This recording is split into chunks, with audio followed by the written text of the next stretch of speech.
나눔가 여러분 반갑습니다. 하나님 나라 백성은 세상에 살지만 더 이상 세상에 속한 존재가 아닙니다. 그래서 세상의 존재 방식으로 살지 않고 세상과 전혀 다른 방식으로 삽니다. 팔복의 말씀이 그것을 말씀하고, 또한 오늘 빛과 소금에 관한 말씀이 또한 그것을 말씀합니다. 오늘 본문 17절 말씀부터는 예수님의 가르침의 말씀의 본론이 시작됩니다. 그에 앞서서 너희는 세상의 소금이라, 너희는 세상의 빛이라 라는 말씀이 나타나고 있죠. 팔복과 함께 이어지는 이 빛과 소금에 대한 말씀들은 이어지는 본론의 말씀에 서론격 역할을 합니다. 산상수훈의 말씀은 예수님이 가져오신 하나님 나라와 그 나라 백성들이 마땅히 가져야 할 신앙 윤리들에 대해서 말씀하고 있죠. 하지만 이 말씀들은 율법의 말씀들을 대체하는 말씀이 아닙니다. 예수님은 율법의 참된 의미를 성취하신 분이시고 또한 완성하신 분이십니다.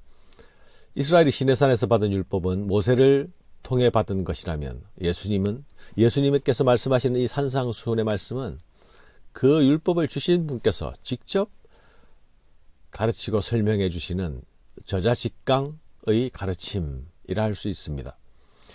유대인들은 예수님의 이 가르침이 아주 급진적이고 도전적인 말씀이라 여겼기에 아주 충격적으로 받아들였을 것입니다. 그래서 예수님은 산상수훈의 본론을 율법과 예수님 자신의 관계로부터 말씀하십니다. 내가 율법이나 선지자를 폐하러 온 줄 생각하지 말라. 폐하러 온 것이 아니요 완전하게 하려 함이라. 사랑하는 여러분, 예수님은 너희는 세상이 소금이 되어라, 너희는 세상의 빛이 되어라 라고 말씀하시지 않습니다. 너희는 세상의 소금이다, 너희는 세상의 빛이다 라고 말씀하십니다. 너희는 세상의 소금이니 소금이 만일 그 맛을 잃으면 무엇으로 짜게 하리요? 후에는 아무 쓸데없어 다만 밖에 버려져 사람에게 밟힐 뿐이니라. 소금이 짠맛을 내는 특징 때문에 소금으로서의 가치를 지니죠. 소금이 있는 곳에 맛이 나고 소금이 있는 곳에 부패가 방지됩니다. 천국 백성이 소금일 수 있는 이유가 무엇일까요? 그것은 천국 백성이 하나님을 품고 하나님을 따르며 하나님을 즐거워하는 사람들이기 때문입니다. 하나님 없는 세상이 의미를 가질 수 없듯이 세상은 하나님을 즐거워하는 백성들로 인해서 비로소 희망을 가지게 됩니다. 하나님의 백성들이 있는 곳마다 세상을 쇠상되게 하시는 하나님의 빛이 비추어지게 되는 것이죠. 맛을 내지 못하는 소금은 세상과 같아져 버린 존재들이기에 더 이상 이 세상에서조차 필요한 자들이 못 됩니다. 하나님의 백성들은 세상에 존재하되 세상을 살리는 일을 합니다. 죄로 저주받은 세상이 회복되어서 복을 누리고 살만한 곳이 되게 하는 일에 자신을 드리는 것입니다. 이것을 감당하는 자들에게는 희생도 섬김도 요구되는 것이죠. 그 요구를 감당하는 자들이 바로 제자이며 바로 천국 백성들입니다.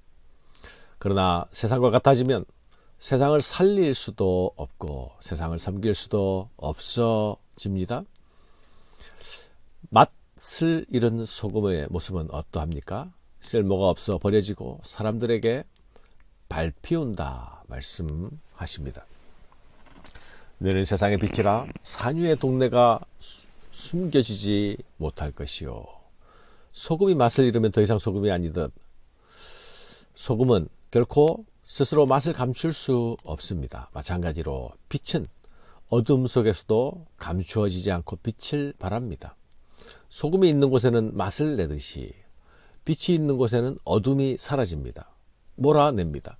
등불을 켜는 이유는 비추기 위함이기 때문에 불을 말 아래 둘 이유도 없습니다. 그와 같이 하나님의 백성들은 산위의 동네처럼 세상과 사람들에게 비추일 수밖에 없는 존재입니다. 사람이 등불을 켜서 말 아래 두지 아니하고 등경 위에 두나니 이러므로 집안 모든 사람에게 비치느니라. 이같이 너희 빛이 사람 앞에 비치게 하여 그들로 너희 착한 행실을 보고 하늘에 계신 너희 아버지께 영광을 돌리게 하라. 사랑하는 여러분, 하나님의 백성들이 빛이 될 수 있는 이유는 바로 하나님 아버지께서 비치시기 때문이죠. 예수님은 세상을 비추는 빛이 되셨습니다. 우리는 스스로 발광체가 아닌데 어떻게 빛을 비출 수가 있겠습니까? 우리가 섬기는 그분이 빛이시기 때문에 우리가 그 빛을 반사해낼 수 있는 것입니다. 그분의 뜻대로 살고 그분의 뜻대로 행할 때에 내 삶과 내 행실이 세상의 빛이 됩니다. 사람 앞에 비추이는 빛을 착한 행실이라고 예수님께서 말씀하시지 않습니까? 이 착한 행실은 단순한 선행이 아닌 것이지요. 이것은 의와 관련된 행실입니다. 곧 의로운 행실입니다. 의에 줄이고 목마른 자들은 복이 있다 말씀하시지 않았습니까? 의를 위해 핍박을 받는 자, 박해를 받는 자가 복이 있다 말씀하셨습니다. 이 의는 바로 하나님의 의입니다. 착한 행실은 하나님의 의에 합한 행실입니다. 하나님의 뜻에 맞는 행실입니다. 세상이 아니라 하나님을 즐거워하는 자가 그 의를 추구할 것입니다. 그 의를 이루려 할 것입니다. 이것이 제자의 마땅한 모습이고 하나님의 백성들의 자연스러운 삶의 모습입니다. 이 하나님 앞에서 자연스러운 존재 방식, 삶의 모습이 세상에는 곧 빛이 되는 것입니다. 그리고 이것은 또한 하나님께 영광이 되는 것입니다. 하늘 아버지를 기뻐하고 그분을 즐거워하며 사는 삶은 세상에 빛을 비추는 삶이 되고 하나님 아버지께는 영광 돌리는 삶이 됩니다.